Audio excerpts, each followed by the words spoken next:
Hello friends, स्वागत है आपके अपने यूट्यूब चैनल ऑनलाइन ज्ञान में। आज हम एचओसी टायर के बारे में बात करेंगे। इसका हीटिंग साइकिल, कूलिंग साइकिल क्या होता है, इसके बारे में बात किया जाएगा। तो एक एक करके सारे टॉपिक पर बात करेंगे हम। पहले बता दूं एचओसी होता क्या है। एचओसी का मेन ऑब्जेक्टिव होता है कंप्रेसर से आने वाला एयर को मॉइस्चर रिमूव करके ड्राई एयर प्रोवाइड करना। ये एचओसी का मेन ऑब्जेक्टिव होता है। इसका मेन यूनिट होता है ड्यू पॉइंट। ड्यू पॉइंट में मेजर किया जाता है -30 से -50 के बीच में होना चाहिए ड्यू पॉइंट। ये एचओसी का मेन काम होता है ड्यू पॉइंट मेंटेन करना। अगर वीडियो अच्छी लगी तो मेरे चैनल को लाइक और सब्सक्राइब करिएगा। चलिए हम वीडियो स्टार्ट करते हैं। तो स्क्रीन पर देख सकते हैं ये एचओसी का डायग्राम है। इसको बोलते हैं हीट ऑफ कंप्रेशन ड्रायर। इसका शॉर्टकट नेम होता है एचओसी ड्रायर। ये हीटर टाइप ड्रायर है। इसमें बात कर लेते हैं पहले इसमें क्या क्या लगे हैं। इसमें दो टावर होते हैं, टावर ए, टावर बी। ये आपको हीट एक्सचेंजर दिख रहा है, ये आपको इंटरकूलर, ये आफ्टर कूलर, इंटरकूलर के बाद moisture separator, heat after cooler के बाद मॉइस्चर सेपरेटर, ये आफ्टर फिल्टर है। ये हीटर है, ये कूलिंग टावर है। ये कूलिंग टावर का इनलेट लाइन है, ये आउटलेट लाइन है जो हीट एक्सचेंजर में यूज होता है, इंटरकूलर में यूज होता है। ये साइकिल समझते हैं। जैसे कि आप स्क्रीन पर देख सकते हैं, मैं लिखा हूँ साइकिल 16 आवर्स का है, जिसमें से 8 आवर्स ये आपका रीजनरेशन में है, 8 आवर्स ये प्रोसेस में। यानी कि मैं जो साइकिल बताने जा रहा हूँ, टावर बी आपका प्रोसेस में रहेगा और टावर ए आपका रीजनरेशन में रहेगा। ये 8 आवर्स का साइकिल है। रीजनरेशन में आपको दो मिलेगा, हीटिंग साइकिल और कूलिंग साइकिल। इसको हीटिंग साइकिल आपको रीजनरेशन वाला ही मिलेगा। प्रोसेस में ऐसा है कुछ भी नहीं होता, सीधे 8 आवर्स कंटिन्यू एयर फ्लो होता है। इसे यहीं से एयर आउट होके अपना सिस्टम में जाता है। तो हीटिंग साइकिल आपका है 5.3 आवर्स का और कूलिंग साइकिल है 2.3 आवर्स का। रीजनरेशन, इसके अंदर आपको टावर ए या टावर बी के अंदर एक्टिवेटेड एल्यूमिना मिलेगा। एल्यूमिना जो मॉइस्चर को ऑब्जर्व करने का काम करता है, इसलिए एक्टिवेटेड एल्यूमिना इसमें रहता है जो मॉइस्चर को ऑब्जर्व कर लेता है। अब ये रीजनरेशन प्रोसेस से क्या समझते हैं मैं बता दूं। प्रोसेस का मतलब ये हुआ कि आपको ये टावर लाइन में है, मतलब कि ये टावर में, टावर बी से आपका पूरा एयर मतलब मॉइस्चर ऑब्जर्व कर रहा है। इसमें मॉइस्चर ऑब्जर्व हो रहा है और यहीं से एयर फाइनल निकल रहा है। रीजनरेशन का मतलब ये हुआ कि जैसे मान लीजिए ये इसमें एक्टिवेटेड एल्यूमिना है, ये प्रोसेस में था। इसका भी एक कैपेसिटी आएगा कि इसका ऑब्जर्व करने की क्षमता बिल्कुल ही कम हो जाएगा। जैसे मॉइस्चर, एयर में जो मॉइस्चर यानी वेपर फॉर्म में रहता है, इसको ऑब्जर्व करने की क्षमता कम हो जाता है। तो फिर इसको क्या कर दिया जाता है, रीजनरेशन, यानी कि फिर इसको हीट करके उसमें वेपर को फॉर्म में, वाटर जो वेपर फॉर्म में एक्टिवेटेड एल्यूमिना के अंदर ऑब्जर्व किया रहता है, उससे बाहर निकालने के लिए हीटिंग किया जाता है। हीट करके वजह सुखाने से, समझ लीजिए आप रीजनरेशन का मतलब एक कपड़ा है, कपड़ा में हल्का पानी डालिए, तो पानी डालने से क्या होता है, कुछ ऐसा पोजीशन आता है कपड़ा पानी को सोख लेता है। एक ऐसा भी पोजीशन आता है कि पानी सोखने की क्षमता बिल्कुल नहीं रहता है, वो ड्रॉपलेस होने लगता है, यानी कि पानी उससे बाहर निकलने लगता है। तो इस कंडीशन में हम लोग क्या करते हैं, सुखाते हैं फिर कपड़ा को सुखा के फिर पानी उसे ऑब्जर्व किया जाता है, ऐसे कराते हैं। इसी तरह इसमें भी है। एक्टिवेटेड एल्यूमिना ऐसा टाइम आता है कि मॉइस्चर ऑब्जर्व करने की क्षमता बिल्कुल ही कम हो जाती है, इसलिए इसको रीजनरेशन टावर में भेजा जाता है। तो ये साइकिल समझते हैं पूरा। जैसे आपका एयर, ये इनलेट एयर है, यहाँ से कंप्रेस्ड एयर आया जिसमें एयर में मॉइस्चर है। कंप्रेस्ड एयर आने के बाद ये 3 वे वाल है, एक जा रहा है आपको हीटर में और एक कूलिंग में जा रहा है, मतलब हीट एक्सचेंजर में जा रहा है। तो एक कूलिंग वाला साइकिल का वाल ये बंद है। यहाँ से आपका एयर इंटर हुआ, हीटर में गया।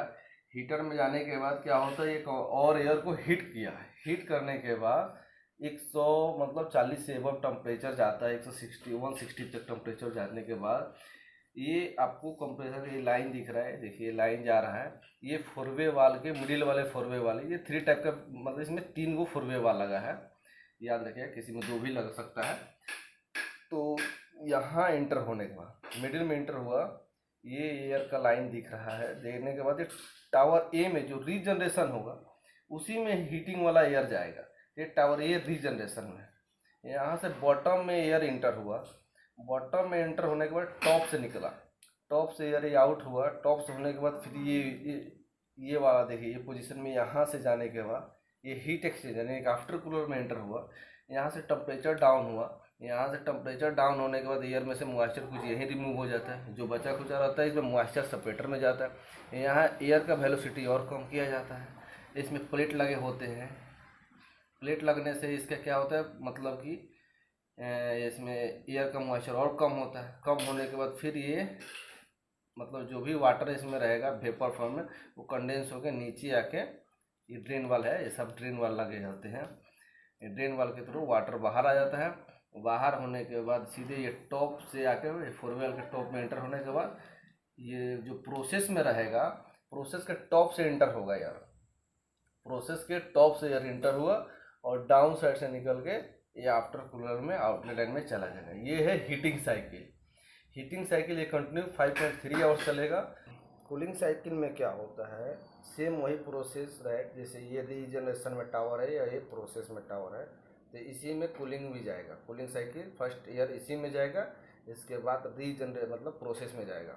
तो जैसे आप इनलेट एयर से ये कंप्रेस्ड एयर यहाँ से प्रेस होके यहाँ आया, आने के बाद ये वाला हीटर वाला वाल बंद हो जाता है, यहाँ से ये वाल खुलता है। जैसे ये वाल खुला, ये कूलिंग में आया, यहाँ टेम्परेचर डाउन हुआ। डाउन होने के बाद फिर इसे मॉइस्चर सेपरेटर से होते हुए ये साइकिल फिर यहाँ जाने के बाद ये नीचे नहीं गई, हीटिंग साइकिल वाला ये आपको कूलिंग साइकिल बोला। कूलिंग साइकिल में टावर ए के टॉप से एंटर होगा यार। टॉप से एंटर होने के बाद ये एयर यहाँ से टॉप से एंटर हुआ। ये कूलिंग साइकिल की डायग्राम बना रहा हूँ, ये पहले हीटिंग साइकिल का है। तो ये कूलिंग साइकिल में टॉप से एयर एंटर होने के बाद फिर ये एयर यहाँ आएगा। आने के बाद फिर यहाँ से देखिए ये जो लाइन गया है ना, ये कूलिंग साइकिल, यही वाल चेंज होता है। ये सब नहीं चेंज होगा कूलिंग साइकिल हीटिंग साइकिल में। जब टावर चेंज होता है तो ये साइकिल चेंज होगा। अगर हीटिंग और कूलिंग साइकिल में सिर्फ यही वाल एक चेंज होता है, इसके अलावा कोई वाल चेंज नहीं होता है। तो ये यहाँ से फिर इंटर होने के बाद फिर वही प्रोसेस आफ्टर कूलर में जाएगा। फिर मॉइस्चर सेपरेटर से होते हुए ये टॉप से इंटर हुआ, फिर डाउन से निकलते हुए फिर आफ्टर कूलर से होते फील्ड में मतलब सिस्टम में चला जाएगा, जहाँ HOC को एयर की जरूरत पड़ती है। जैसे इंस्ट्रूमेंट वाल हो गया जो नहीं कर रहा है, इसलिए ड्यू पॉइंट इसमें सबसे इम्पोर्टेंट है। ये आपको जैसे हीटिंग साइकिल बताया, हीटिंग साइकिल में जो भी रीजनरेशन टावर है वो बॉटम साइड से एंटर हो रहा है और टॉप से निकल रहा है। फिर टॉप से निकलने के बाद फिर टावर बी में प्रोसेस के टॉप से एंटर हो रहा है और बॉटम साइड से निकल रहा है। इसी तरह कूलिंग साइकिल में भी, कूलिंग साइकिल में रीजनरेशन वाला टावर में टॉप से एंटर होगा और बॉटम से निकलेगा, और फिर यहाँ भी टॉप से एंटर होगा और बॉटम से निकलेगा। यानी कूलिंग साइकिल में दोनों में टॉप से एंटर हो रहा है, बॉटम से एयर निकल रहा है। अब देखिए टावर चेंज हो गया, टावर ए आ गया आपका प्रोसेस में और टावर बी हो गया रीजनरेशन में। ये और ये वाल चेंज हो जाता है। तो अब इसमें क्या होता है, टावर बी प्रोसेस में भले रीजनरेशन में आ गया, टावर बी रीजनरेशन में आने से क्या होगा कि ये आपको हो जाएगा, मतलब इसमें हीटिंग और कूलिंग चलेगा। यहाँ हीटिंग कूलिंग नहीं चलेगा। अब सपोज डेट ये कंप्रेस्ड एयर ये यहाँ आया, इनलेट से आया, हीटर के थ्रू गया, हीटर के थ्रू जाने के बाद ये सेम वाल यहाँ खुलेगा। बट ये जो लाइन दिख रहा है ना, यहाँ इसमें नहीं जाएगा, टावर ए में नहीं जाएगा क्योंकि प्रोसेस में। अब ये टावर बी में जाएगा, यहाँ से ये वाल चेंज हो जाएगा। चेंज होने के बाद ये टावर बी के बॉटम साइड से एंटर होगा और टॉप साइड से निकलेगा। टॉप साइड से निकलेगा तो ये जो लाइन दिख रही है यहाँ से नहीं जाएगा, फिर ये ही से आएगा। यहाँ से आने के बाद फिर ये लाइन हीट एक्सचेंजर में आने आएगा। हीट एक्सचेंजर में फिर डाउन होगा, टेम्परेचर डाउन होगा, यहाँ मॉइस्चर कुछ कलेक्ट होगा, फिर मॉइस्चर सेपरेटर में कलेक्ट होगा। कलेक्ट होने के बाद फिर ये डाउन टॉप से निकलेगा। अब ये इस टावर में जाएगा, ये टावर ए में ये टॉप साइड से एंटर हुआ और बॉटम साइड से निकला। बॉटम साइड से निकलेगा तो फिर ये टावर में यहाँ से जाके आफ्टर फिल्टर के थ्रू आउटलेट हो जाएगा। ये हो गया हीटिंग साइकिल। इसी तरह टावर जब चेंज हुआ तो पहले क्या बताया था, टावर बी के बॉटम साइड से हीटर में जाएगा, टॉप से निकलेगा, फिर इसके टॉप में एंटर हुआ, एयर टॉप में एंटर हुआ, बॉटम साइड से निकला। बॉटम साइड से निकलने के बाद ये यहाँ जैसे ये साइकिल दिख रहा था, ये हो गया आपका ये टावर प्रोसेस में, तो यहाँ से होगा एंटर होगा। तो इसलिए ये वाल चेंज हुआ, इसमें कुछ भी चेंजिंग नहीं हुआ, इसमें कुछ चेंजिंग नहीं होता है। ये हो गया आपका हीटिंग साइकिल। इसी तरह फिर कूलिंग साइकिल भी आएगा। इसी तरह